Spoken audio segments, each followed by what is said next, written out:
last night about this case and their theory and how it didn't make any sense and how it didn't fit and how something is wrong. And it occurred to me how they were going to come here and stand up here and tell you how O.J. Simpson was going to disguise himself. Was going to put on a knit cap and some dark clothes, and he was going to get in his white Bronco and this recognizable person and go over and kill his wife. That's what they want you to believe. That's how silly their argument is. And I said to myself, maybe I can demonstrate this graphically. Let me show you something. This is a knit cap. I'm going to put this knit cap on. And you've been seeing me for a year. If I put this knit cap on, who am I? I'm still Johnny Cochran with a knit cap. And if you look at O.J. Simpson over there, and he has a rather large head, O.J. Simpson in a knit cap from 2 blocks away is still O.J. Simpson. It's no disguise. It's no disguise. It makes no sense. It doesn't fit. If it doesn't fit, you must acquit. It reminded me that there was testimony early on that Detective Lang had refused basically to pick up a knit cap inside the Brown residence that was shown to him, I think, by some of the lawyers and one of the investigators on that date. I guess these are fairly common.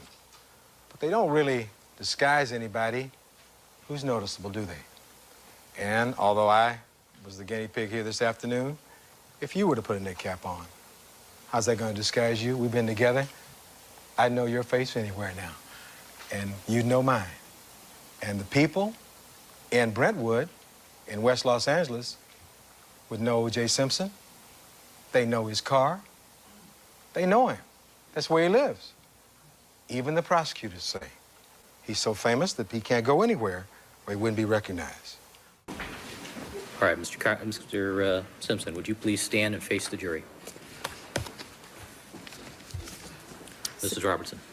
Superior Court of California, County of Los Angeles, in the matter of the people of the state of California versus Orenthal James Simpson, case number BA097211. We, the jury, in the above entitled action, find the defendant Orenthal James Simpson not guilty of the crime of murder in violation of Penal Code Section 187A, a felony upon Nicole Brown Simpson, a human being.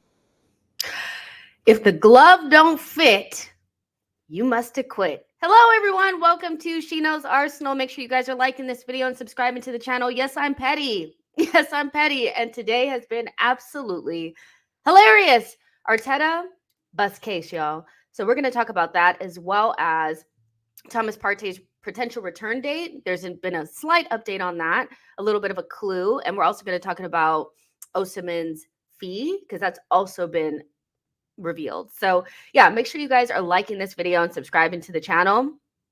You guys, I've been laughing all day about this. I'm sorry. I can't like, listen, we're not going to get the points back. It's not going to change the result, but some of the details in this whole like Arteta clearing his name has been absolutely like cinema. It is so funny. I wish I had been in the hearing just to see what was going on.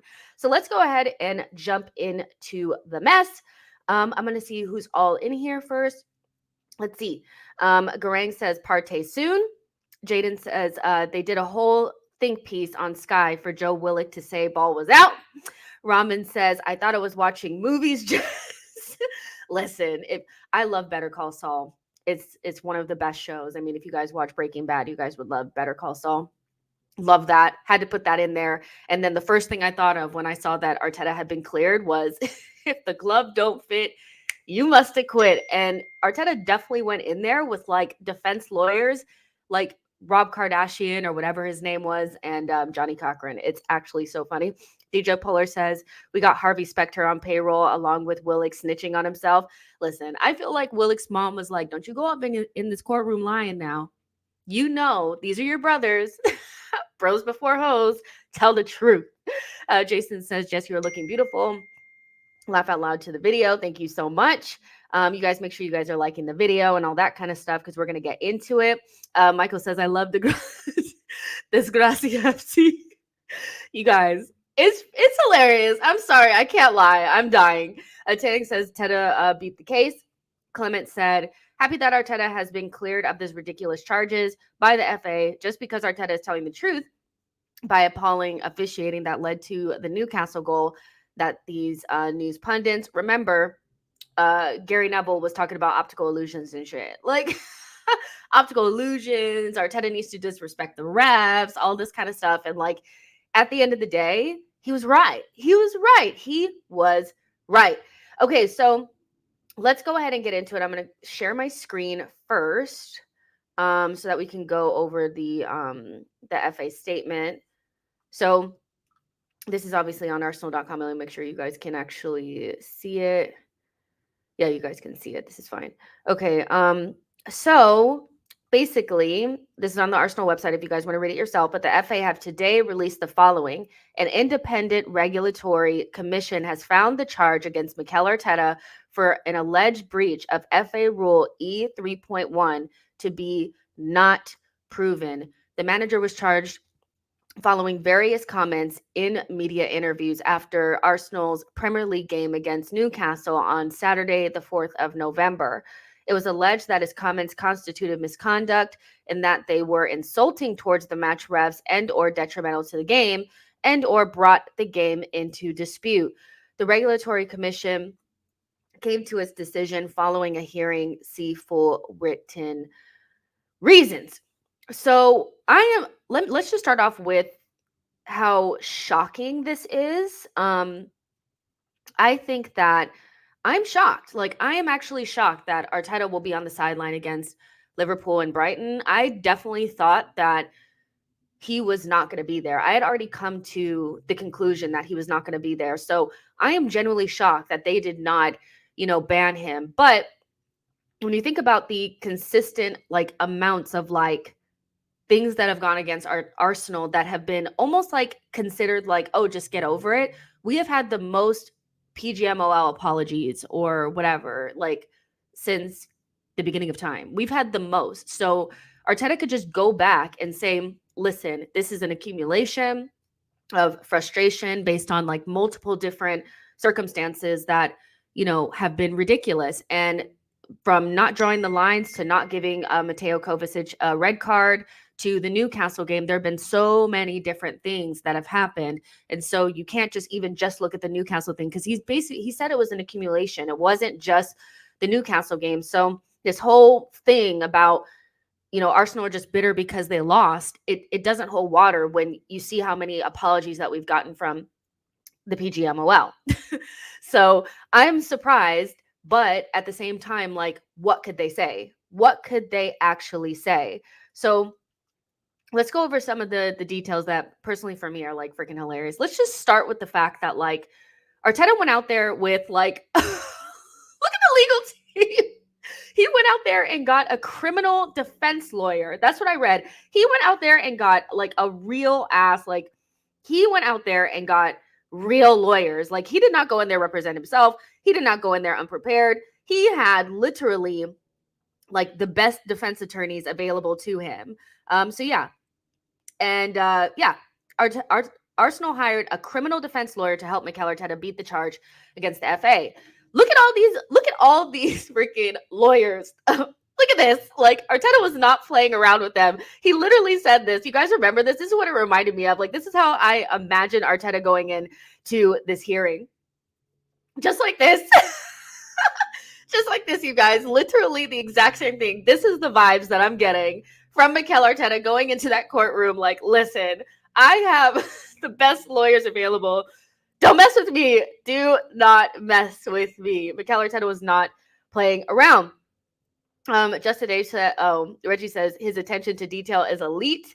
Justin J says Arteta got Daredevil as his lawyer. Michael says Mikel really said, you best not miss. It's kind of like that. You should have killed me when you had the chance. Kasim says, love that Better Call Saul clip, brought back some nostalgia.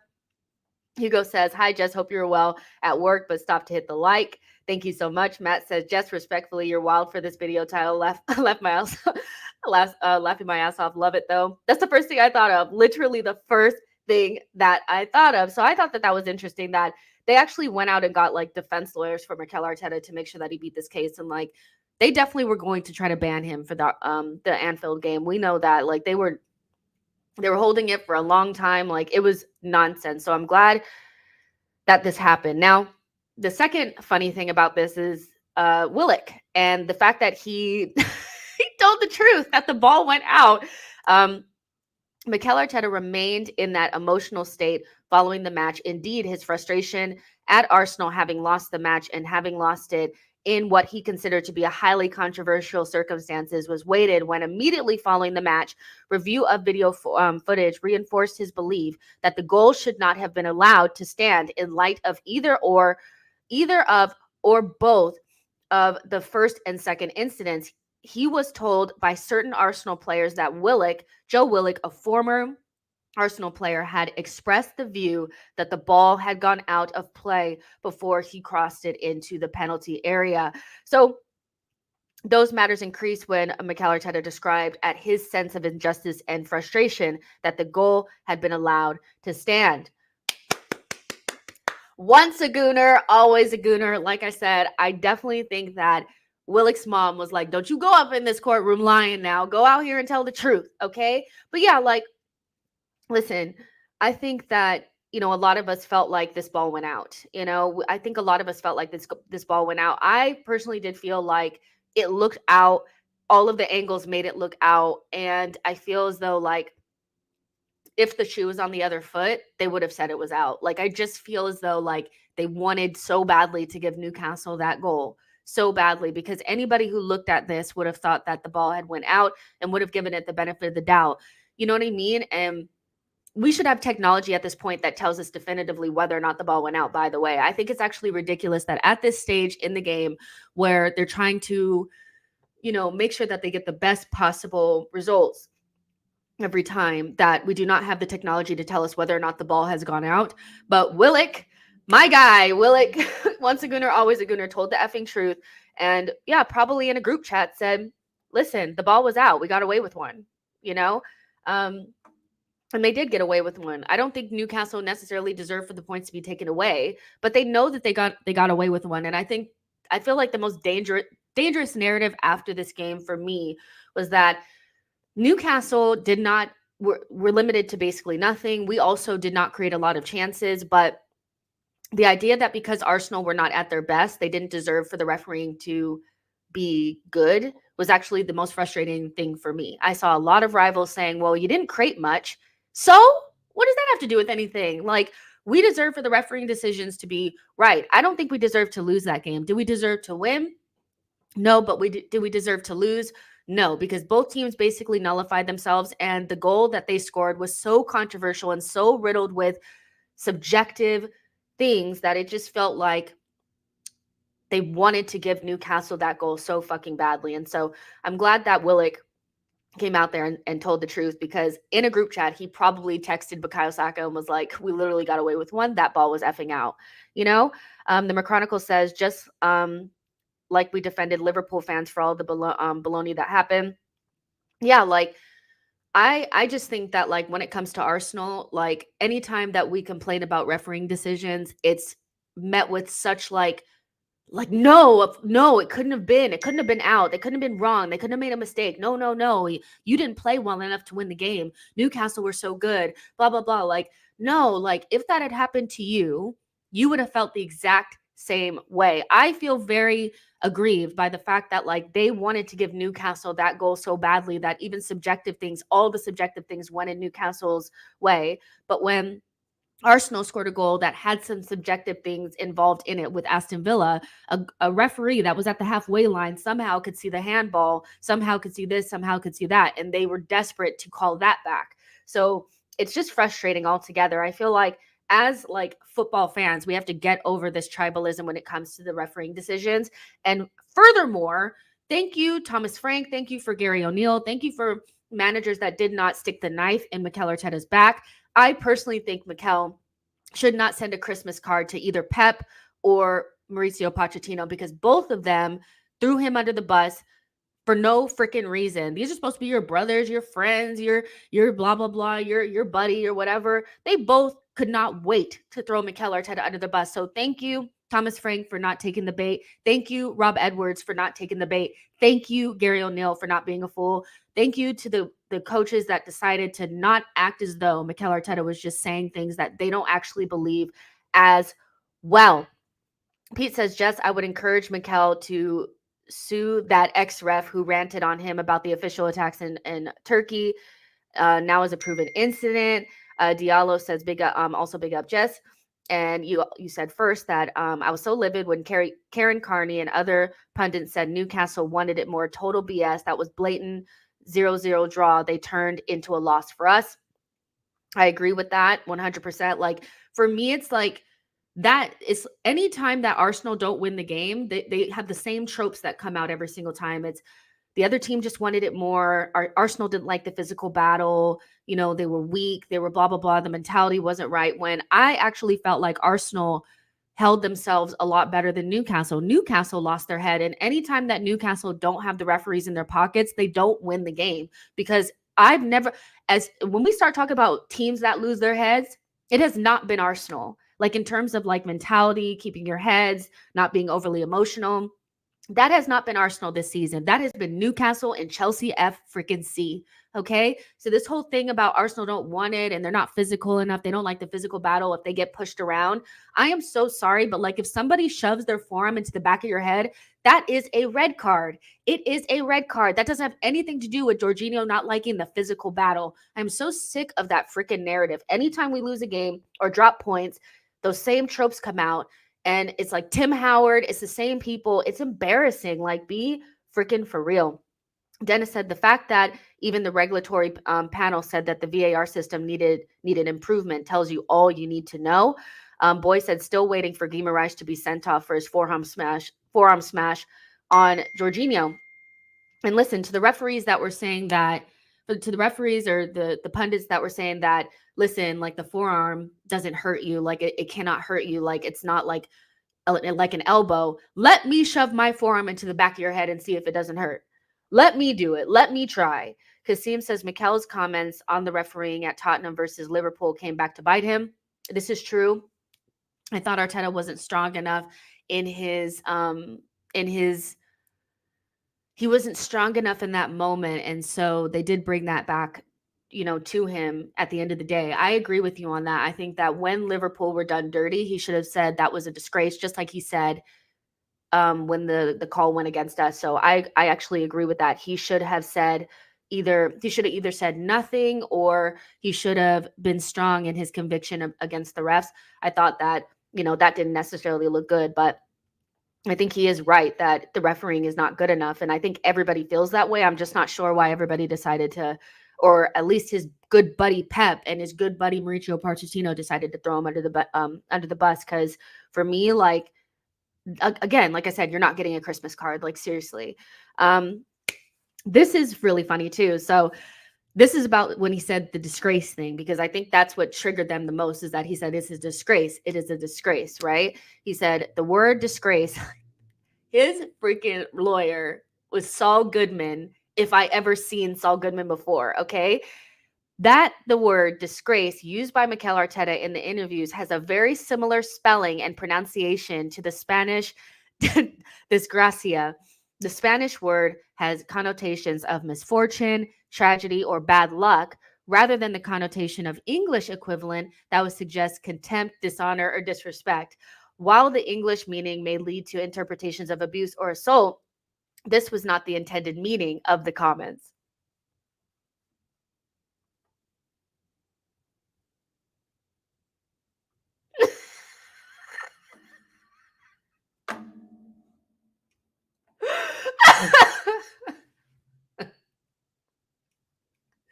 Oh my God, that is so good. That is so good. Brava. That is. They said, listen, like, it's just mispronunciation. It's, translation. Things were lost in translation. I freaking love that. That is so smart. And well done. Well done. Hugo says, elite waffle. Boy says, that's a good lawyer. Hope he got paid well. Listen, pay the big bucks, because that guy knew what he was doing. That man or woman, they knew what they were doing. Listen, Desgracia is my new favorite word. Get those t-shirts made, Jess, please. Listen, I'm writing that down. We need Desgracia shirts. Okay, we need that. Oh my goodness, that is so good. I love it. Garang says Harvey Specter at the job. Zuon says Manchester City are asking for the plug. And Tawanda says, Disgracia, exactly.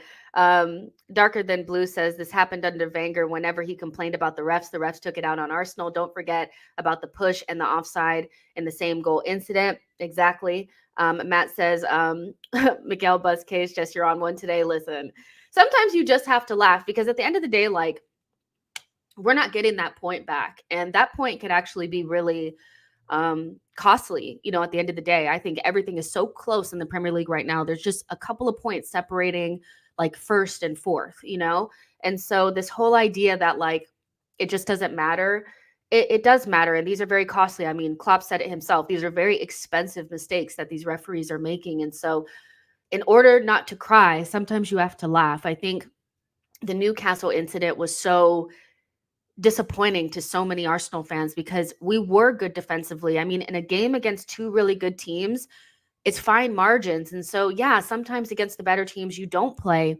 your best game. You're not as dominant, but that doesn't mean that you deserve to lose off of a goal like this. That's a very disappointing goal. Do I think that we could have done things better?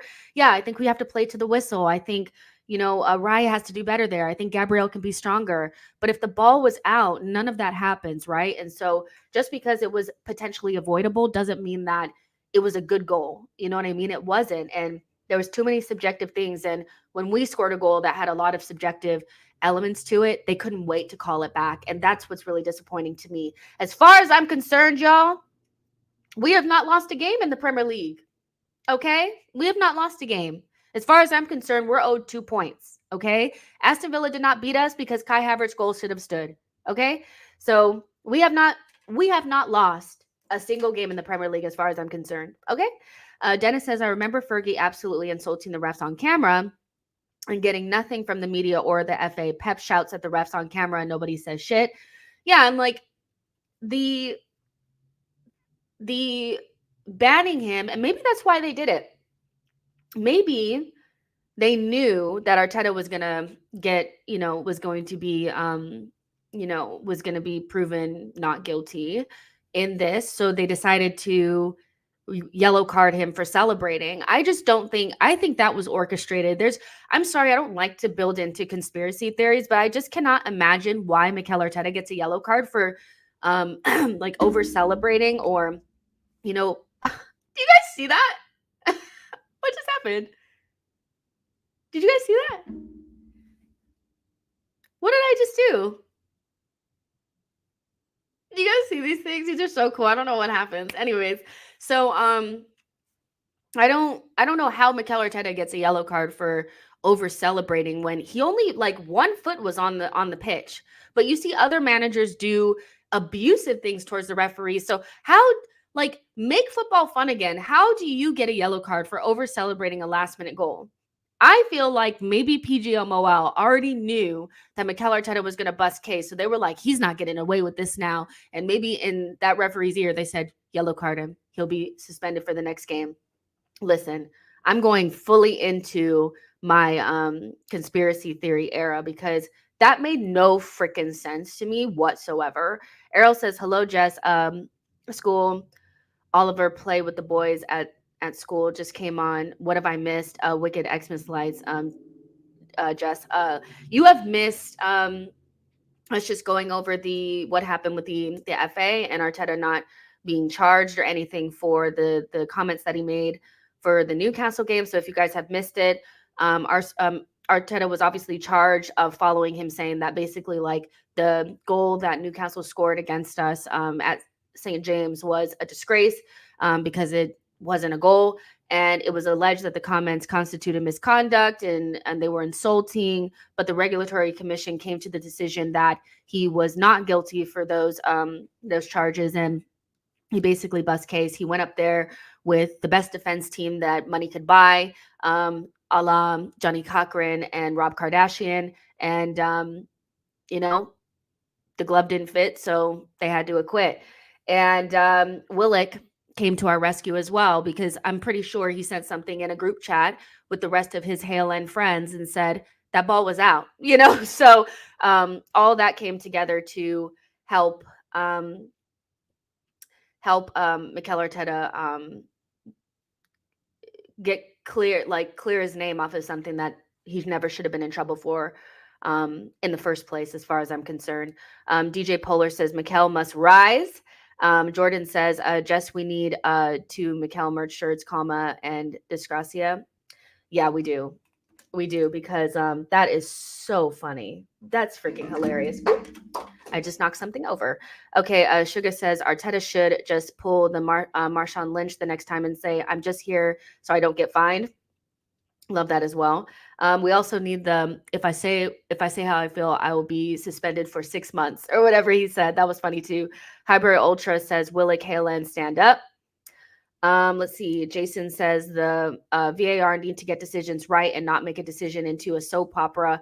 We can all see that what it is on screen, but we always get robbed no matter what we do. And this needs to stop as soon as. I agree. Like, I think they need to stop focusing so much time on what the coaches are doing, what the players are doing, like in terms of celebration or kicking the ball or whatever, time wasting, and just focus on getting simple things right. Offside, not offside, goal, not a goal, foul, not a foul. Get those things right. Focus on what you can do. All this, like, we're being abused victim thing is gaslighting at, like, in the best possible way. Like, they're trying really hard. Like, when the Mail came, Daily Mail came out with that whole thing about how they're doing like this whole campaign on like stop abusing the referees. I was like, actually have a whole entire seat. Like, they need to stop abusing us. The referees need to stop abusing us. Like, they need to focus on being better at their job. And that's the most important thing. They're not focusing on it. When I rewatched you guys know I rewatch the Community Shield all the time, because I don't know. I just love Timber and I miss him. So I watch that game sometimes because I just want to feel something, you know? But it just always amazes me how in that game you could already, like, in that game, if you listen to the commentary, they were already kind of speaking about, almost as if they had been briefed, the commentators, on how they were going to stop Mikel Arteta from being super aggressive towards the referees. Arteta got a yellow card for asking why Rodri didn't get a yellow card for a cynical foul, because Thomas Partey had gotten one the first time he touched somebody. He got a yellow card for a cynical foul, but Rodri did it 3 or 4 times and didn't get anything, and they couldn't wait to give Mikel Arteta a yellow card for that. So not only are they being, like, obviously, like, inconsistent with the things that they're trying to do on the pitch, but then they focus so heavily on Mikel Arteta. And so every time the commentary makes a little sly dig at, oh, well, that bench, they always know how to get a yellow card. Oh, they're really always riled up on that bench. They're always very excitable on that bench. They're already, like, the commentators have been briefed on the fact that that is a topic of conversation, that Mikel Arteta is some sort of, like, demon or abusive coach towards the referees. And it's actually the other way around. The referees are abusing us, because every time I turn around, we're getting an apology from PGMOL because you're not doing your job. So focus on you and stop focusing on me. Like, you know what I mean? If I was Mikel Arteta, that's what I'd be saying. Focus on you, don't focus on me. Because as soon the season started, and it was a narrative. It was a narrative, and it was crazy. It's nonsense. DJ Polar says De Zerbi's been throwing bottles and crap at Mikel is the enemy. I mean, he's the one who said he couldn't stand, like, any of the referees, or he hated all the referees or something in England. He didn't get shit. He didn't get anything. DJ Polar also says, yo, Tim Howard can do one as well. He's always talking about Mikel's behavior.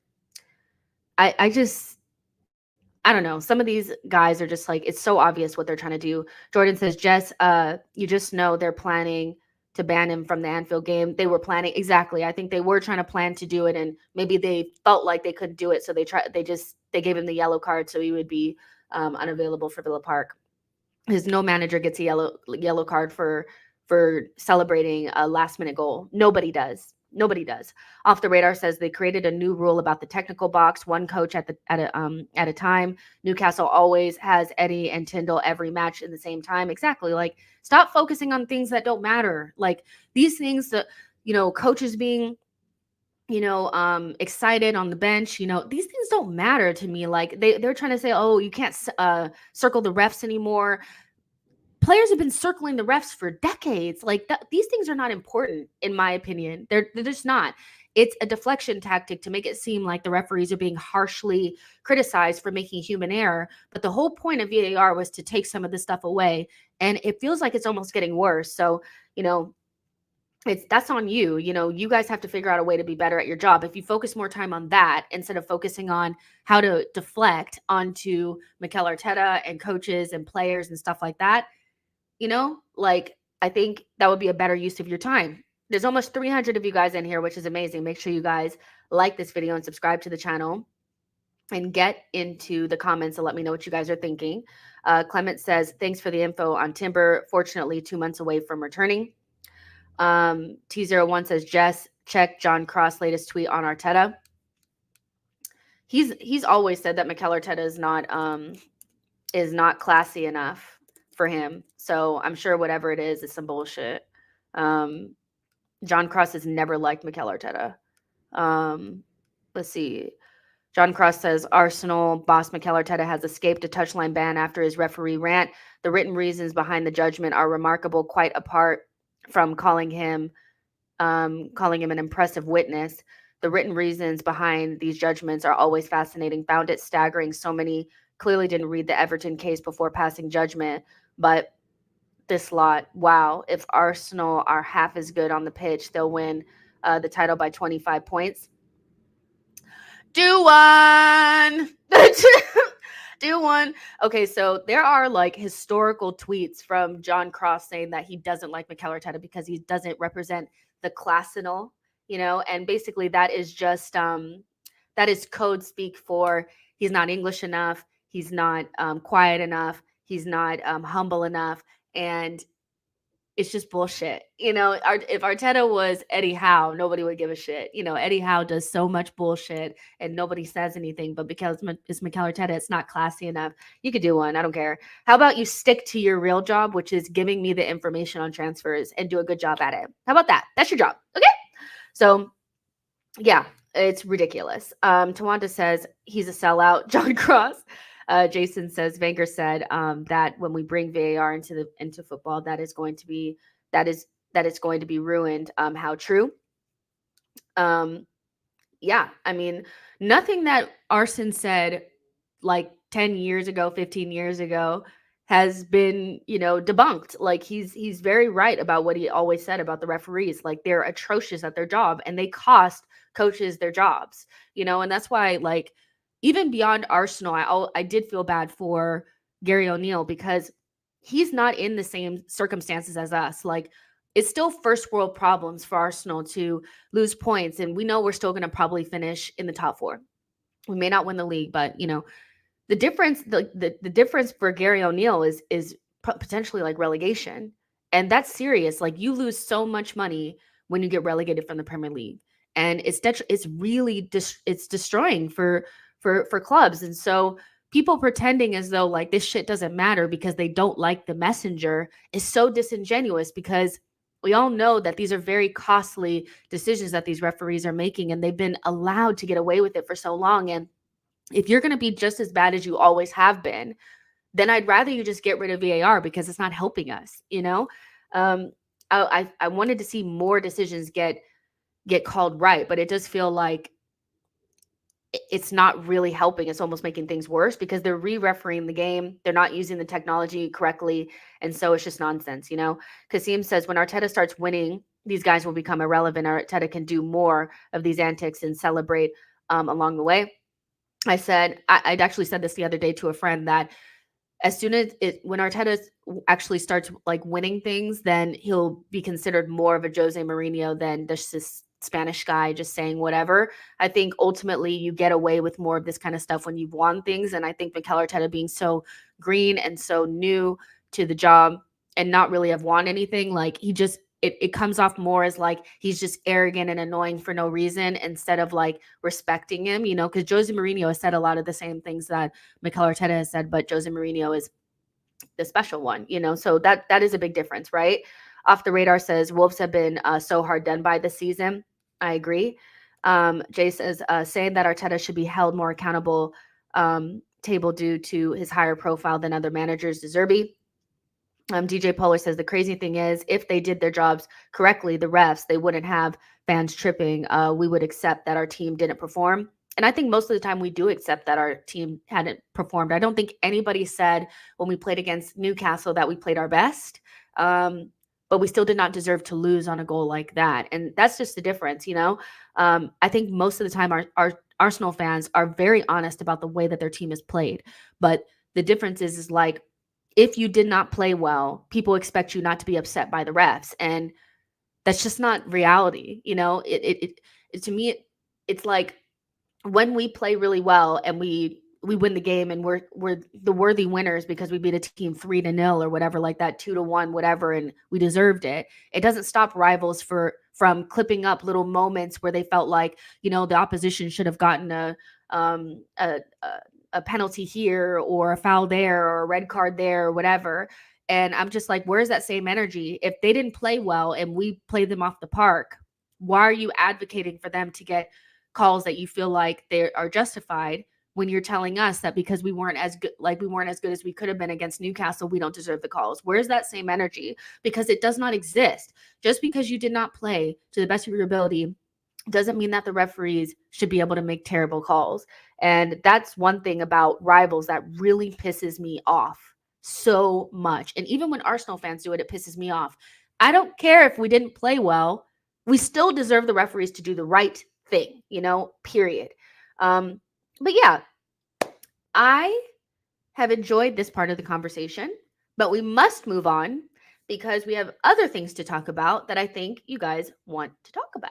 Right? So make sure the 300 of you guys are in here are smashing the likes because that helps the channel grow and all that kind of stuff. And if you don't know what to say, just put in the chat right now. Go ahead, put Disgracia, you know, because Arteta was right in a bus case. Okay, so let's talk about Thomas Partey real quick because I think a lot of you guys are probably wondering, you know, when he's going to come back and if he could potentially come back sooner rather than later. As much as, you know, we've had our debates on here many a time about, you know, whether or not he should be a part of our short to medium to long planning, having him available to us before January would be useful because whether he's coming off of the bench or whether he's starting, he does add more quality to our midfield options. And so I think, you know, people want him back. And we are seeing that, you know, some rumors come out that he could be available for Anfield.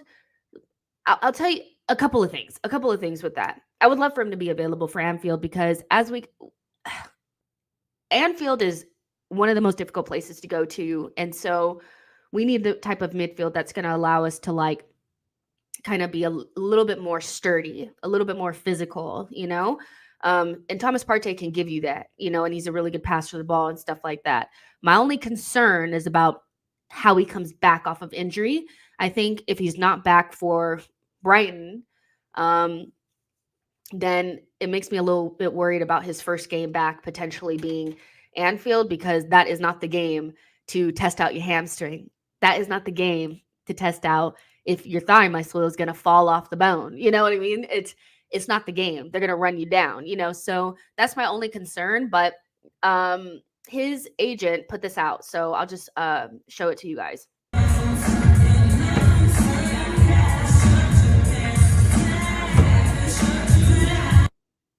I love that song, but we have to turn it down just in case we get copyright.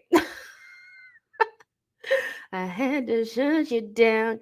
I had to shut you. Okay, so obviously he's showing that Thomas Partey is training and upping his personal training to get back soon.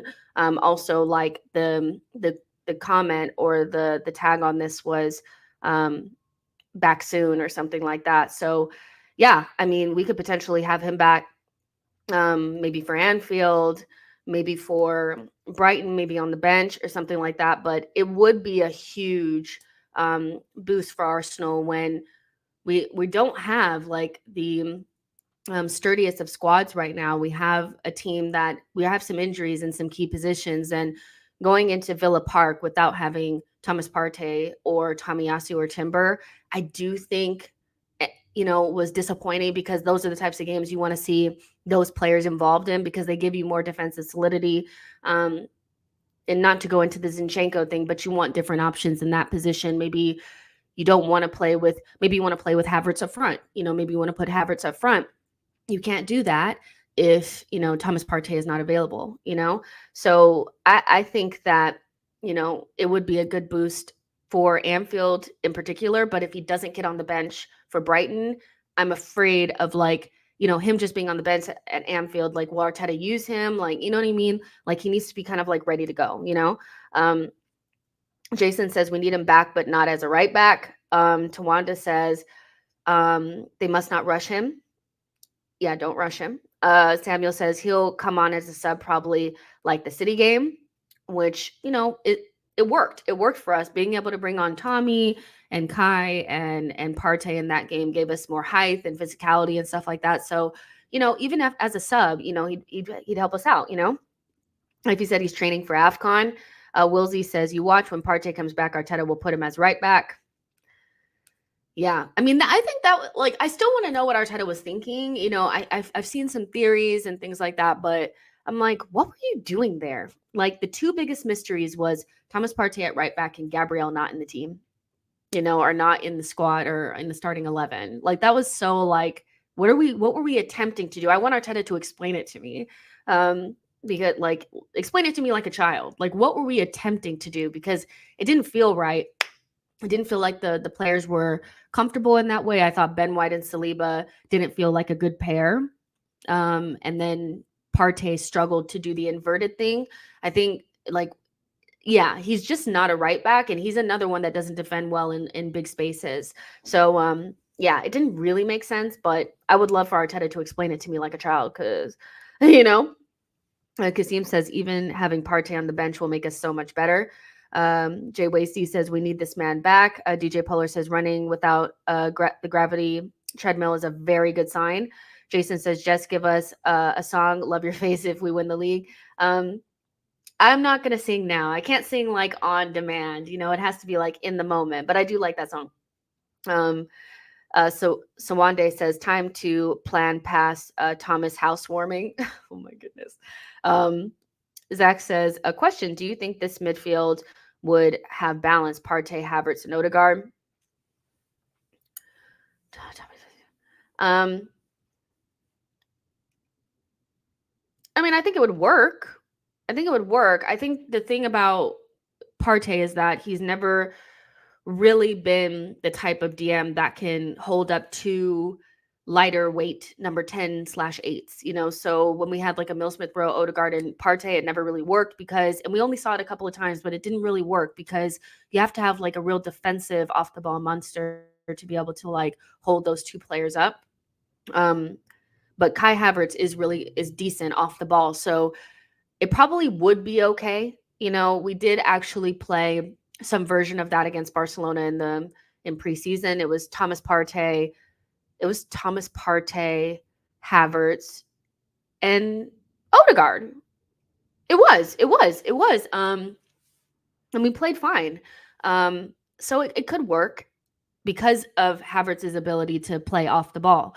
But you couldn't have like a meal in Odegaard and Thomas Partey. It has to be Havertz. But it probably would work. Like, I don't think it would be a bad option, but life without rice, I don't really want to see it now. Matt says, I know Partey at right back looked clunky, sorry, but I read some data that actually backed it up. I would love to see that data. Lynn says, I feel he will come on at Liverpool. 335er says Arteta was cleared, but they found a way to punish him with the touchline ban. I agree. Morpheus says, I thought you were done with Partey. How times have changed? I haven't changed my opinion on Thomas Partey. I think we need to move beyond him. His injuries have held us back, and he's definitely injury prone. And if a bid of 30 million or something like that came in January, I would consider it. So I haven't changed my opinion on it. Like, anytime you get one of your better players back or a quality player back, it's a boost for you. So, it would be nice to have him for Anfield, but that doesn't change my opinion on him. I don't think he's anywhere near as important as people are making him out to seem. I think, bringing in Declan Rice has made his importance a lot less. And I don't want to say he's a liability, but he's definitely somebody that you can't count upon, so his injuries are now part of his story. And his time at Arsenal has not been as successful as I think people make it out to be. Had probably like 85% of a really good season out of 4, and that's just the truth. So haven't changed my opinion. Again, I've always said that he's a very, very good player. But what people hear is when you say he's a really good player, but we need to move away from him, is I don't rate him. And I've never ever said that. James says Partey played right back at Atletico and he was checking other possibilities. Dwayne says back for AFCON. Life of BOJ says you invert, we invert. Sky High says he reversed a wing back playing mid to a midfielder playing a right back. Obviously, it didn't work. Ghost says allegedly he wanted to mimic what he was planning to do with Timber from the right. Sugar says, I think he was trying to shoehorn Havertz into the team, which ultimately might be the reason Havertz is playing as well as he is right now. When you spend like 70 million on a player, you have to figure out a way to use them. We figure out a way for them to be successful. And I think it is important for Havertz to be in the team. I think this whole, like, he's trying to shoehorn him in and he's trying to make it work. It's like, I don't think he's trying to make it work. I think the plan was always for him to be an integral part of the midfield from here on out. And so I find it a little bit like maybe it was more the case of trying to, like you guys are saying, because Timber got injured and we also didn't have Zinchenko. It was just like a way of trying to get that inversion, because I think that if Zinchenko was available potentially, I don't know. I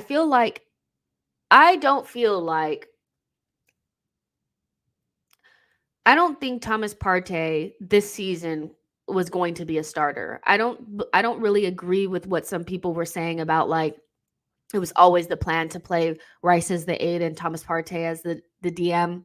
I don't know if I necessarily agree with that. I think there's enough out there from reliable sources that it was always Havertz and Rice, and even that the two signings were connected.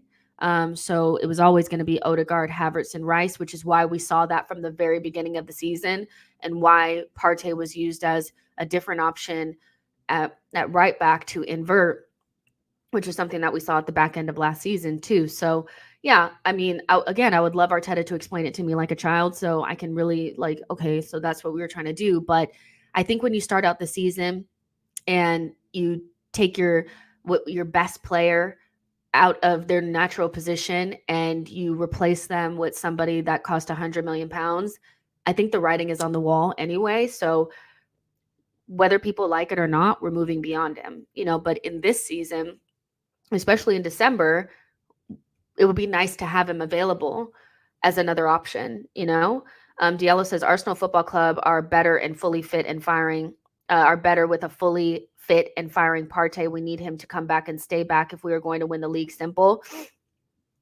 I mean, it's all the come back and stay back thing. You guys know, it's like people are kind of hoping that he's going to save us. I've already said, don't hold your breath. If I had to bet on anything, I would bet on Thomas Partey getting another injury before the end of the season. Come back, get injured, come back, get injured, come back, get injured. So yeah, beyond, him being a quality player, I just feel as Arsenal fans, we tend to really love, like, we love the idea of players that are always injured, but we don't ever just accept that this is who they are. Did it with Diaby, did it with Ramsey, did it with different players over time. And it's like we love the idea of somebody rather than who they actually are. And what he's been is a player that we cannot rely upon, despite him being a unicorn and a very, very good player when he's available and fit, like you said. So we don't actually have to go over it again. I think people get too triggered about Thomas Partey for some reason. But they don't keep the same energy for Thomas Partey as they do other players that are injured,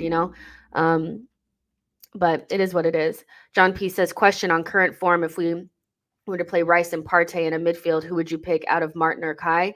it's got to be Odegaard. I know that Kai's playing well right now, but for me, Odegaard, when he's on it, he's one of our most important players. It's no coincidence that as we started playing much better once Jesus and Odegaard were in the team. And so I think we could still play to the best of our ability without Kai, but I don't think we can play to the best of our ability without Odegaard. So I haven't seen enough from Kai to make it that case, but I can also see a midfield, like you guys were saying, of like Declan Rice, Partey, and Kai. I could see that as well. Like I can see those different combinations, but I do think our best midfield has Odegaard in it. And that's just me personally. Zach 10 says, do you think Zinchenko has been inverting as effectively this season? I have a theory that he hasn't, because Xhaka isn't there to slip into left back sometimes, and Rice doesn't pass it to him in the dangerous position. Yeah. I don't think Zinchenko is inverted as well, but I do think like what you're saying is really important, is that we don't have a buffer there anymore because you don't have Xhaka there dropping in. Havertz doesn't drop in. I don't think it's so much about like Rice per se. I think it's about Havertz doesn't drop in. Havertz's role in Arsenal is more of a off the ball, running into space role, rather than Xhaka was more of like, he could do so many different things, but one of the things that he did do was drop into that left back space so that Gabriel wasn't as exposed. So basically what ends up happening is either Zinchenko, his positioning does leave us exposed with no safety net. There's 2 goals specifically that I can think of that were direct consequences of him not being in his position. Aston Villa away and Lens away. The second goal that Lens scored, we didn't have our safety net there where we had it last season in Xhaka. But Havertz, he doesn't do that same role. And then it's just, so either we do the risk or we don't. So either Zinchenko does leave us exposed and we just hope that the reward outweighs the, what happens to us on the other end, or he just doesn't really move from his position. So when we played against Manchester City, he started against Manchester City, played against Manchester City. You guys saw he didn't invert as much. Like he really didn't invert as much, because I think we knew that they were going to definitely rip us apart on that side. So I think either way, you end up not being as effective, because you're either more exposed than you ever were last season, or you don't get the benefits of the inversion because he doesn't invert as much. So I think that's why Timber was going to be so important, because he could have played on both sides and he doesn't leave us exposed. He relieves Havertz or he mitigates needing a Xhaka to sit in that spot if Zinchenko starts to wander. And so we lost that. And even Tomiyasu, he gives us the stability, but he doesn't give us the midfielding. He doesn't give us the things that Timber would have given us. And like, he's nowhere near the same level of passer as Zinchenko. So I think that's why Timber was brought in. And I think losing him was almost fatal to whatever Arteta was trying to do, because, when you watched him against Man City in the Community Shield, he was really good defensively, and he didn't leave us like that. Space was occupied by somebody all the time. He wasn't all on the right or all on he was just like there. He was a really good presence for us. I'm really sad about his injury, because I do think that like a lot of the plans were based around Timber. So yeah, here to there says, sure, you'll say because Zinchenko was out, but who knows? I admit I have no idea what Arteta was thinking. His team says controversial opinion, but I think Zinchenko has improved defensively this season, but his pace has let him down. I agree with you. I do think that, like, when people say, oh, Zinchenko, he's so bad defensively, it actually hasn't been his defensive things that have caught him out this season. It's really just like losing the ball and his lack of concentration. And so he has been better defensively this season, but he's not a very athletic player. I think one of the things, like you said, that really holds Zinchenko back is he's not athletic.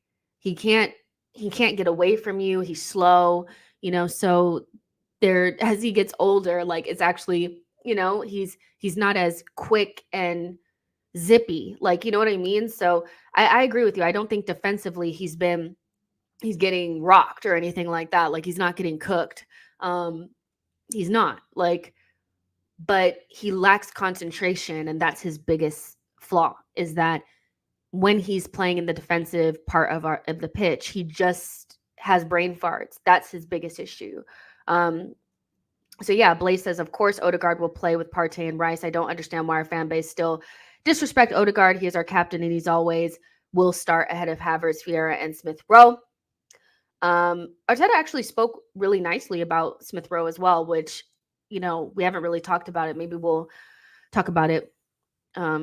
Maybe I'll do a little bit on it for the show tomorrow. But I think that Smith Rowe, Arteta speaking about Smith Rowe and the way that he's speaking about him bodes well for Smith Rowe, his career at Arsenal, because Arteta basically saying, I know this is kind of off topic, but Arteta basically saying that he's never seen this level of commitment from him in his recovery, getting back and stuff like that, is probably the reason why Arteta didn't trust him, is not because he's getting the injuries, is because he wasn't serious about improving, with being more professional, so and Arteta said we need a player of Smith Rowe's qualities in the team. And so that bodes well for Smith Rowe, I think. Which he's another player that's coming back from injury. So getting Emil Smith Rowe back, getting Thomas Partey back helps us. But yeah, we'll see. We'll see what happens. Here to there says, bottom line, hopefully Arteta is right. If not, we don't take advantage of the City transition year. We need to have serious conversations. Ify says, Zinni is a midfielder and he makes a lot of good passes. Him making defensive mistakes will always be the norm. And Boy says, I think Arteta is just glazing ESR for the market. All right. So let's move on from that. Thomas Partey, let's see when he comes back. But him running around and all that kind of stuff, and his agent basically saying that he's back soon is good news for Arsenal. No matter how you feel about him, no matter how you feel about him as a footballer, whatever, or whatever, it's a good thing. Osimhen's price has been set, y'all. If you guys have been living under a rock, he has signed an extension with Napoli, which Napoli probably mostly really wanted, I think, because they know that he's going to leave this summer. So this is going to obviously ward off anybody for January. But, I think Napoli's whole thing is in the end of the day, if you're going to leave for a lot of freaking dough. Okay. And so this has come from Fabrizio Romano. This came out yesterday that Napoli reached an agreement in principle with Victor Osimhen on a new contract with a release clause included. It will be valid until 2026, June of 2026, so one more year.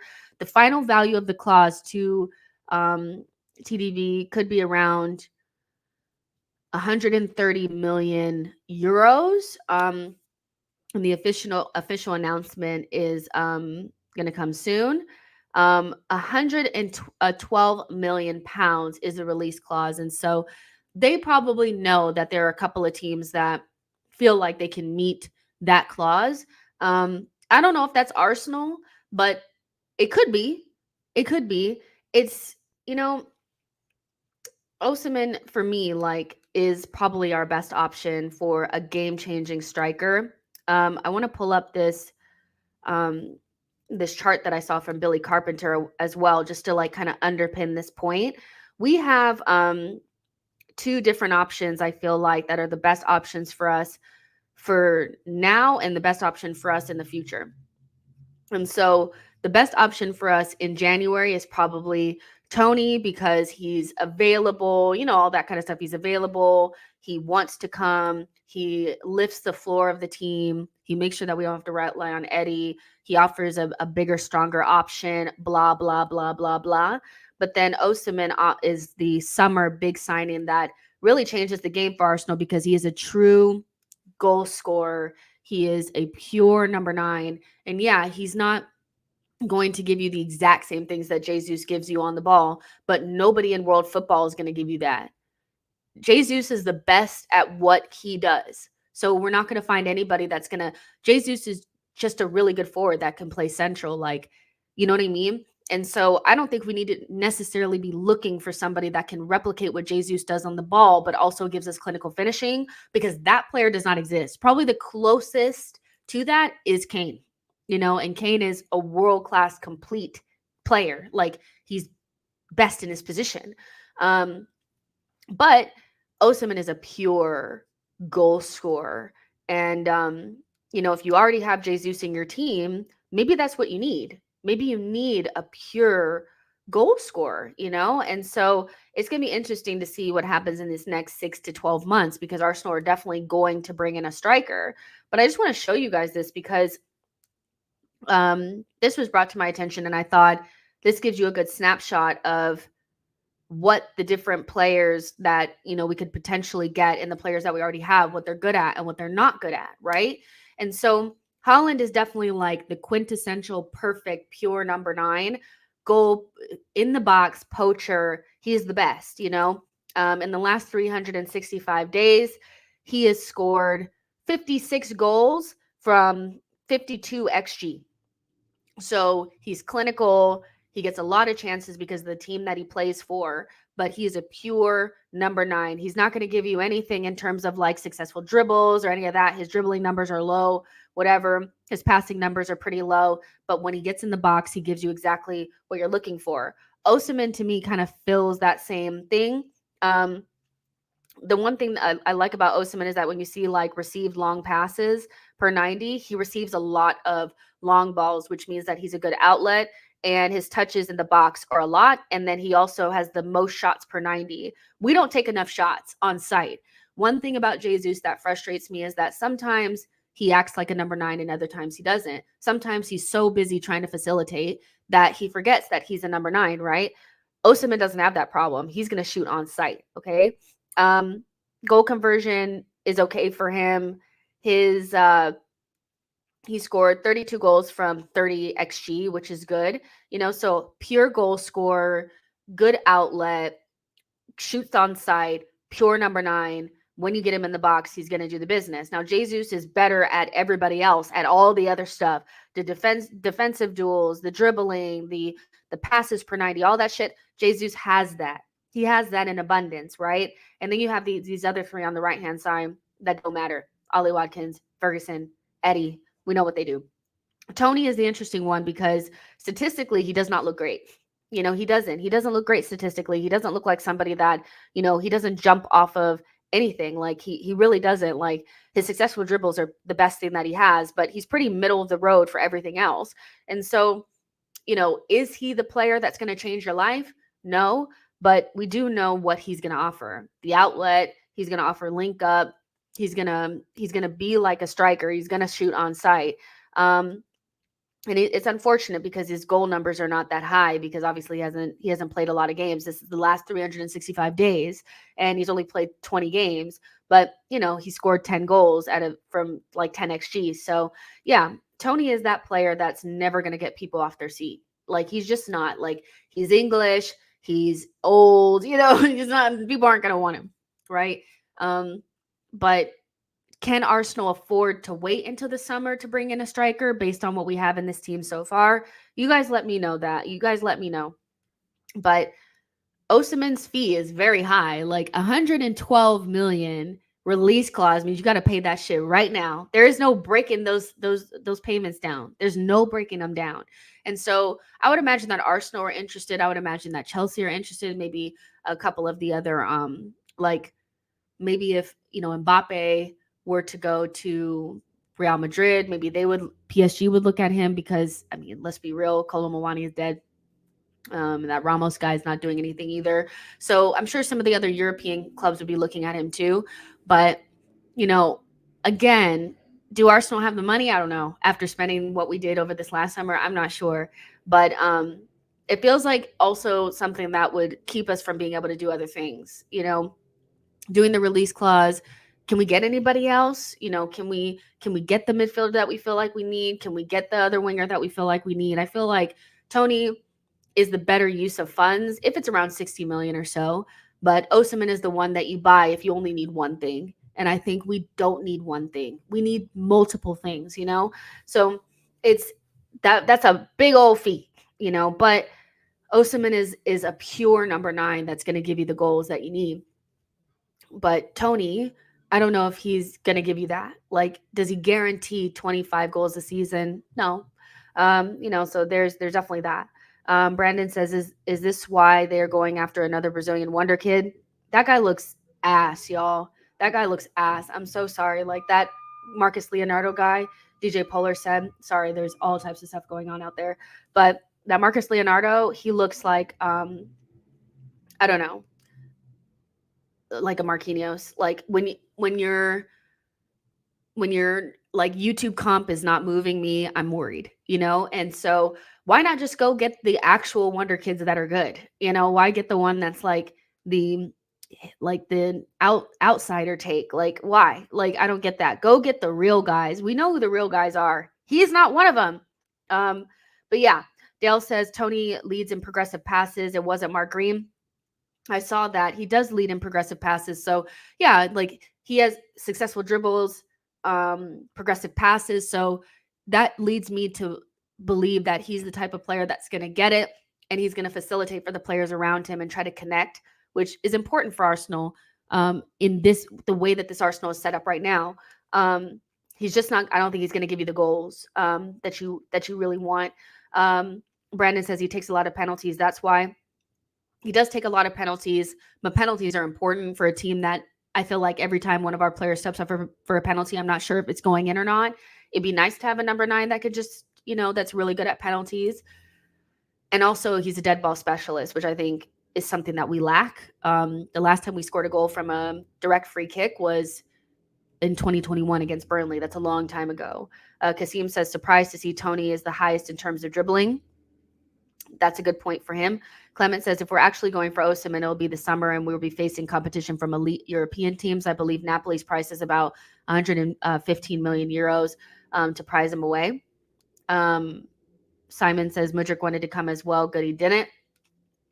I guess in like regards to like Tony as well. DJ Polar says we got Kai cold from the spot. We're good. We're good now. Boy says we might as well just play Caden Edwards, seeing as Arteta has so much faith in academy strikers.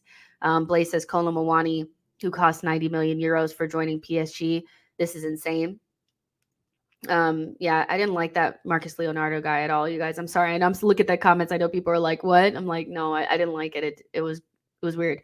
I was like, no, thanks. Here to there says Tony would improve our wingers. Look how well he works with Mbomo.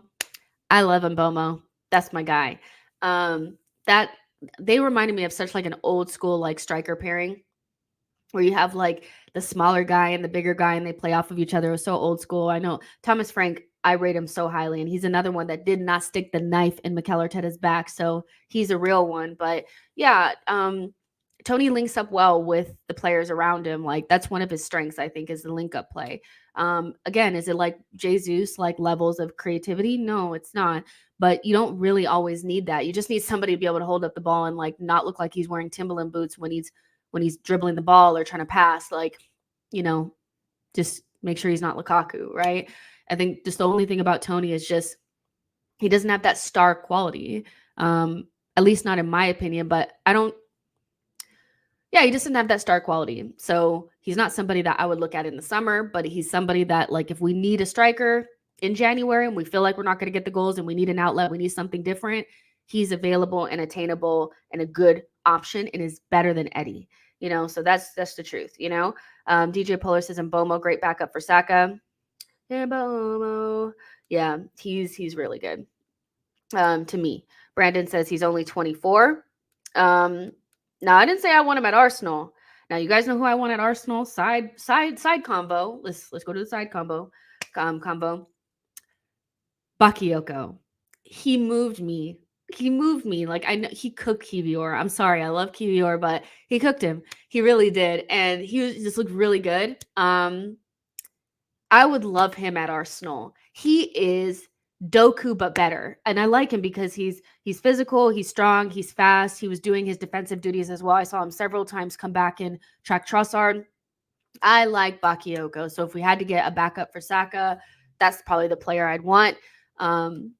Yeah, I liked him a lot. I did.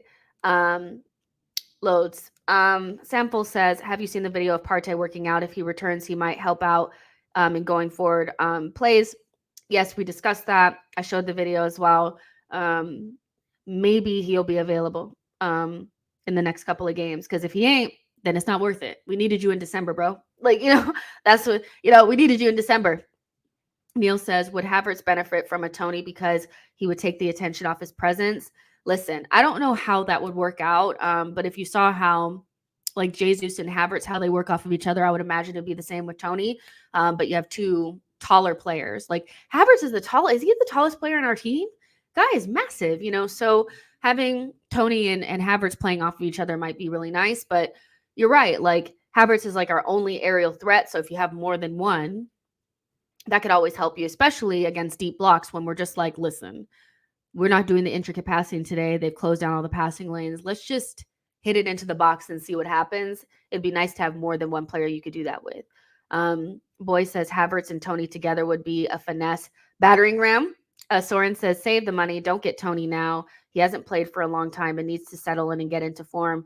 Yes, he has trained since mid-September. Don't get Osimhen when you can get Sesko or Boniface. Y'all don't be talking to me about no Boniface. Don't talk to me about no Boniface. I am so sorry. Like every time I watch him play, I just think this is the type of player that Arsenal fans will gas up, but he's actually like West Ham levels. He's not that guy. He's not that guy. We know players do well in the Bundesliga all the time and then come to the Premier League and look ass. So no, Boniface for me is a no. And in terms of Sesko, he looks good, but he's also very young, so he's definitely not somebody that's going to lead the line anytime soon. I don't think he looks good. He definitely should be on the list, but I don't think he should be the first name off the list, So yeah, here to there says, can we all agree that Kai and Eddie don't work together? They literally run into each other at least twice a game. Who works with Eddie? That's the better thing to agree on. No one works with Eddie. No one. Trossard doesn't work with Eddie. Martinelli doesn't work with Eddie. Eddie doesn't work with Eddie. No one works with Eddie. Ify says so. Jess, Boniface, or Leonardo? Neither. Oh God, if we end up with either one of them, I'll be so upset. No, like that Leonardo is he's giving Marquinhos. Like it really is. Like the YouTube comp didn't even move me. It really didn't. Those are your best. That's the best you can offer. He's also 5'9". So like, why would we buy Jesus again? Why would we buy a less good version of Jesus? It makes absolutely no sense. Edu, if you're gonna go buy a wonder kid from Brazil, go get the real guys. There's real players out there that are like very good. Why go get this guy? Like, don't get him. And like I said, Boniface, the only thing good about Boniface is that he's an Arsenal fan. That's it. That's it. Okay says, okay, Boniface makes sense. I think the pronunciation has to be more Kenyan. So Boniface. Listen, Boniface. Boniface. Next time we talk, I'll know how to pronounce it for sure. Blaze says, Jess, what are your thoughts on Leao? You guys are going to hate me. I think the only reason why people rate Leao is because they feel like Twitter has told them to like Leao. Looks good on comps, but trips himself every time he plays. He tackles himself. Every time I watch him play, I just think he is incredibly raw for a 24-year-old. And if he doesn't get coaching, he's just going to end up like every other potential winger that could have been potential world class. He's not refined, and I think it's the coaching. Now, once you get into 24 and you're still tripping yourself, it's not looking good, bruv.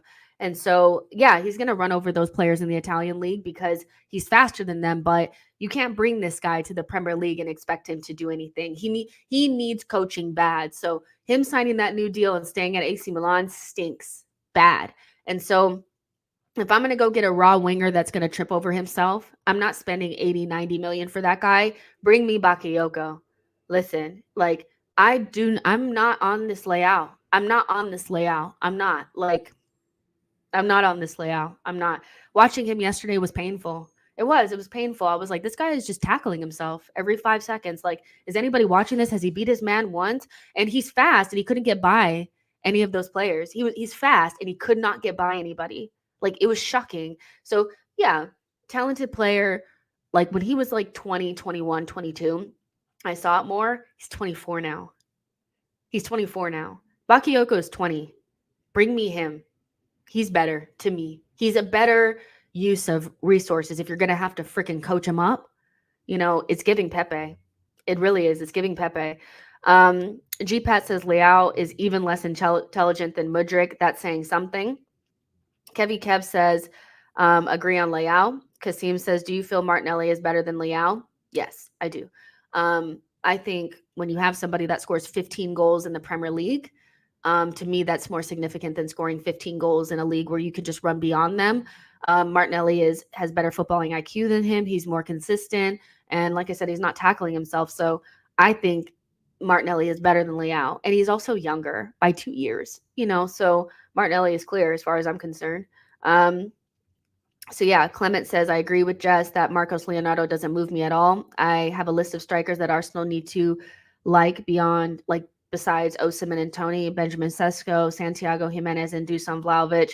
Those are like the three after the top two for me. Like, I agree with you. It should be like Osimhen and Tony are like the top ones. And then Sesko, Jimenez, and Vlahovic should be like the next in that list. Probably Sesko and Jimenez probably are the more fresh than Dusan Vlahovic. He seems like he's rotting over there in Juventus. So it would be a saving job. It would be another project, another, pick him up off the side of the road and clean him up and give him some food to eat, because Vlahovic is not looking good these days. But Sesko and Jimenez look good. Whenever I watch them, they look like good players, right? That are they haven't made their bad move. Does that make sense? Dusan Vlahovic has already made his bad move and he's paying for it for sure. So that's a good list for sure. And it doesn't have Boniface on it or Leonardo. Neil Gunner says, what are your views on Vlahovic? Because Arteta has a record of going back in for signings. Like I said, he's another project, spruce him up, clean him up, give him some food to eat, give him warm shelter, and hope that it works, because he has not looked good at Juventus for me. I get that he went to a place that doesn't necessarily suit him because he needed somewhere where he could continue to develop. When he left Fiorentina, he was still a raw young talent that needed to go to a developmental club, or somebody like a coach that was actually going to coach him up. He didn't do that. He went somewhere to rot. And so that's exactly what's happening. And he's just been okay there, but not great. Multiple times he's been linked with moves away. So if Arteta goes back and gets him, it's just going to be another project, Now Arteta's been good with this project. His Project Odegaard has been a success. Project Havertz seems like it's starting to work. So yeah, maybe, but can we go get somebody that doesn't need therapy, and rehabilitation, Kevy Kev says only 112 million for Osimhen in the summer. Only, it's a lot. And it's a release clause, which I think people have to remember too, is you're not going to be able to Klarna the shit out of this one and pay in multiple installments. You're going to have to pay the whole thing up front, which means that's going to hurt all the other stuff that y'all want, that defender you want, that midfielder that you want, that winger that you want. They're not coming. So that makes it more difficult. You can still negotiate outside of a release clause, by the way, but Napoli don't need to really do that because there is another club in London that will pay that shit all up front. They will, so they don't have to negotiate outside of the release clause. Tawanda says Tawanda says Havertz haters are in the mud. DJ Polar says this ain't what you want. This ain't what you want. Number Chronicle says with what Arsenal want to do, win big trophies, projects go in the bin now. Kasim says, what do you make of Højlund so far for United? I think he is decent and still very raw. Exactly what he was always going to do. He only scored 7 goals for Atalanta before they bought him. What did they expect? He was always going to be raw. And when you go to Man United, it makes it even worse because they don't even have a good setup and a good system for you to just plop into. They can't create consistently with the team that they have. So a young striker was always going to suffer at United. Now, he's one of the best players that they've recruited under Ten Hag. Almost everybody else that they've recruited except for Lisandro Martinez has been speculative, in my opinion. But Højlund is somebody that they need to protect because the longer he's there, the worse it's going to become for him if they don't figure things out. But I think he's a talent. I really do. I think he's He has all the makings of a very good striker. And he also learned some tough lessons against Bayern. I thought he got bullied, which is something that you need as a striker. You need a game at a young age that shows you like what it's going to be like playing up against the better defenders. Kim Min-jae and Upamecano had him in a headlock. You know, he'll be better for it. But the longer Man United are shit, the more likely he will become shit as well. So he's not in a good place to learn. He really isn't. So that's on him, though. He was desperate to go there. So, you know, if he fails, I don't really care. But I think he's really good. And again, one of the best players that they've recruited under Ten Hag, because everybody else has kind of been very suspect as far as I'm concerned. Neil says, I feel like we're getting Vlahovic and Thomas Partey going the other way. Don't ask me why I feel it. Fair enough. Here to there says, so we should wait for Osimhen. How would everyone react to that if we don't win this year? You're damned if you. I feel like that's the situation that you're in when we made the decisions that we made over the summer. As much as I like the players that we brought in, like I'm coming around to Havertz. I think he's starting to look a lot better now. Rice has been phenomenal, and we know Timber would have been really, really good. Arsenal did not look at the striker situation, which I think a lot of people felt like last summer we needed to look at. So there were a lot of decent strikers available and we didn't go after any of them. And so now we're in a situation where we feel like we need a striker. We probably thought we could have waited till the summer, but maybe our title challenge also will not be as good without one. So now we're in like that little dance of like pull the trigger now for a less good option or wait to the summer and potentially let our title challenge go by the wayside. So that's what happens when maybe you didn't address the positions that you needed to. I think a lot of us felt like we needed another defender, another midfielder, and an attacker, and we just completely disregarded the front line altogether. And so, you know, our Arsenal kind of made this. They made this themselves. Like they made this themselves, you know. So they have to make the right decision from here.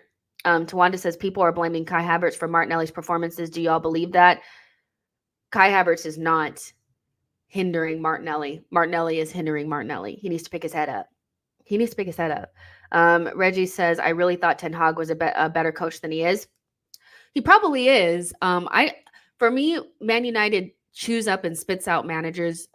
Those players will sack a manager quick. So whoever goes there, even if they are a good coach, will look like a dummy because of how things are run there. So I don't think Ten Hag, a manager that people thought was going to take over for Pep at Man City, is actually as bad as he looks. In fact, I don't think a lot of the players that they bought are as bad as they look. But when you're in a poor environment and the culture is bad and the ownership is bad, everybody tends to look like shit. It's hard to look good when you're in the mud, you know? So I don't think Ten Hag is that bad of a coach. I think he's in the washing machine and United is just doing what United does. Like what manager has looked good at United since Fergie?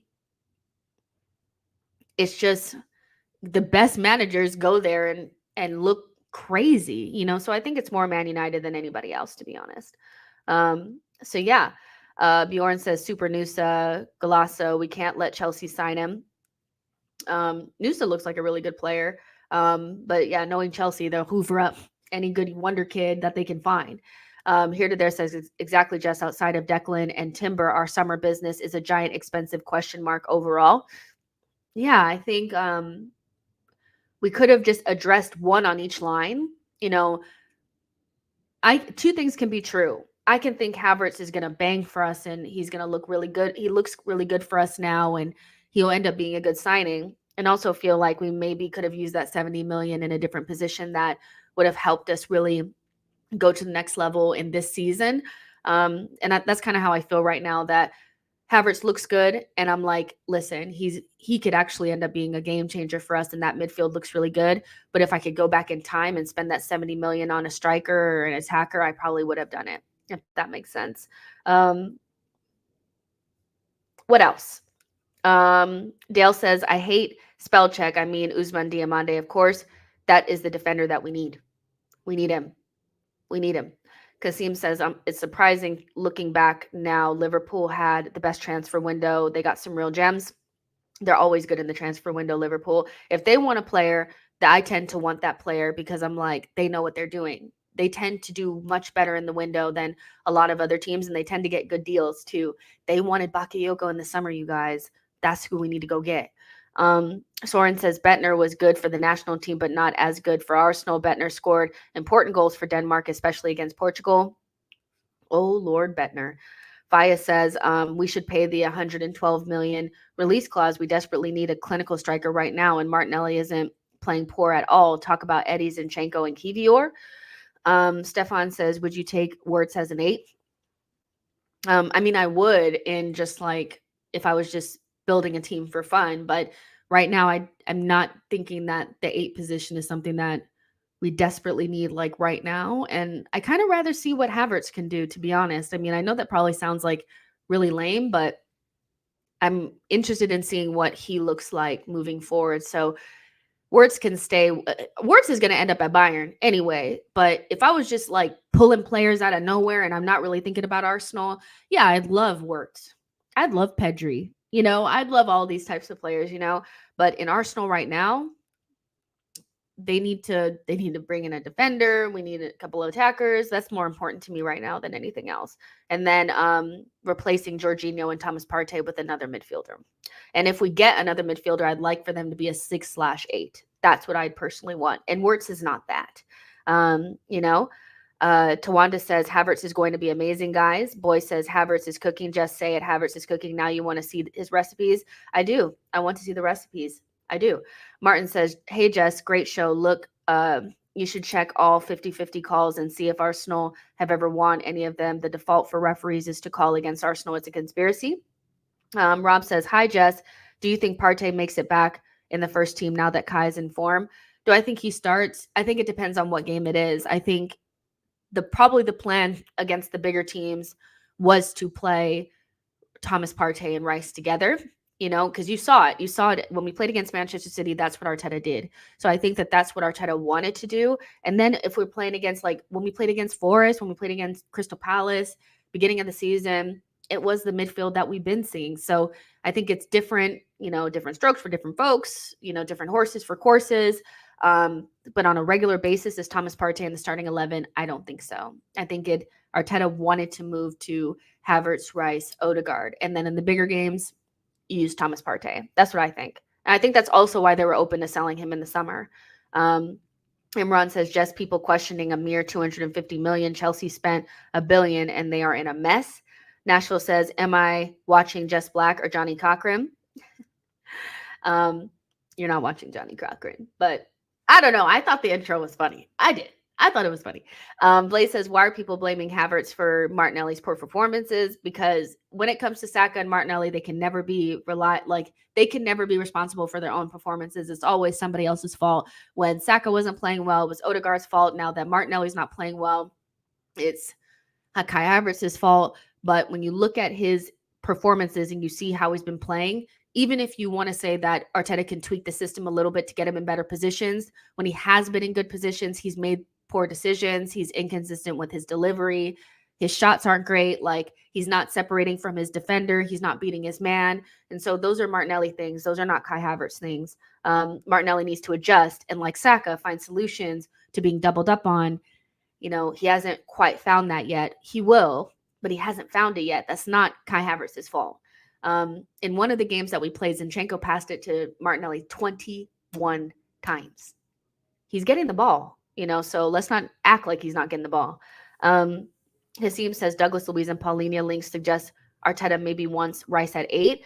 He probably still wants to have that option. I don't think Arteta wants to give away that option of having, I think what it is like he's played it several times where he wanted to play Jorginho in the 6 and then Rice in the 8. But what ended up happening is when we played it like that, Jorginho wasn't physical enough to play the 6 role, you know, and that's what Thomas Partey would have done. But Thomas Partey can't be relied upon injury wise or fitness wise. So the solution is to bring in a number 6 that is physical enough to do that position, but is also reliable.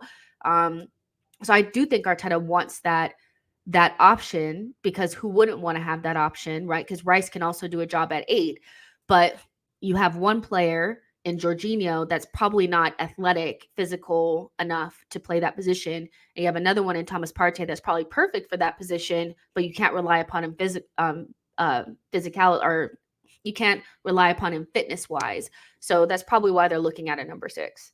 And that's probably why they're not sold on Douglas Luiz, because Douglas Luiz is more of an 8/6, and they would probably want like a real number 6 to play in that position. You know, Boy says Martinelli got hot when he had Tomiyasu as his fullback. Here to there says Nelly isn't informed, but no one at left wing is. Look at Trossard, and the new system has killed the left wing. Granted, a lot of this is Eddie in for Jesus as well. Potentially, I mean, I think both wingers that we have like to be more central. I think that's a part of it as well, is that because Havertz is so central a lot of times, that Trossard and Martinelli are holding the width, and neither one of them are actually, they're more suited. The closer that they get to goal, the better that they play. So Arteta has to figure out a way to, I think the key to this is not necessarily Kai, but switching positions with Jesus. We haven't seen a lot of that this season. Last season, we saw it so much when Trossard played left wing and when Martinelli played left wing. Both of them actually played more in the center forward position, and Jesus would go out wide because he's more comfortable there, and he can beat his man, and he's a good dribbler, and it confused defenses. I don't actually think it's a Havertz thing. I think when our left wingers are more isolated, neither one of them are good on the touchline. So get them more central and have Jesus switch positions with them, allow them to come more central. And I think that alleviates this whole like Kai Havertz is doing all these things. Havertz can also go wide too. So we need more movement. You know, I think that's a key. That's a key for it. Let's see. Kamal says our left wing struggles because our left back won't overlap and create space. He's almost always 1v2 in transition. Tawanda says Egyptian Pirlo will leave at the end of the season. Imagine Sambi on the bench. I don't want to. Why would you wish that on me? I don't want to see Sambi there. Listen, Sambi, I don't think can we all agree he's not going to make it at Arsenal? You know, so Sambi, thank you for your service. You know, we'll move you on. Nuno, move you on. Matt Turner, move you on. Tierney, move you on. Everybody that's on loan right now needs to be moved on. Kasim says, I disagree with Martinelli. I think he puts in some really good crosses, but Saka and Odegaard don't make those runs to the back post. But when Saka crosses, we have Havertz and Trossard. Fair enough. Samfel says, is it only me who has noticed Havertz improvement? No, it's not just you. A lot of Gooners have noticed it and have talked about it as well. So yeah, but you guys, we've been going for about an hour and a half. So I really appreciate you guys tuning into the show. I hope you guys really enjoyed it. Make sure you guys like this video and subscribe to the channel on your way out, and get into the comment section afterwards to just, you know, say a little something, something. It helps the channel grow when you guys actually comment after the fact. And we will do content tomorrow, you know, so I look forward to talking to you guys tomorrow as well. We're gearing up for Brighton, so hopefully we'll get some team news or just a little bit of information on who's available, who's not, stuff like that. But I really appreciate this stream. You guys have been absolutely amazing, and I'll talk to you guys on the next one. Bye, guys.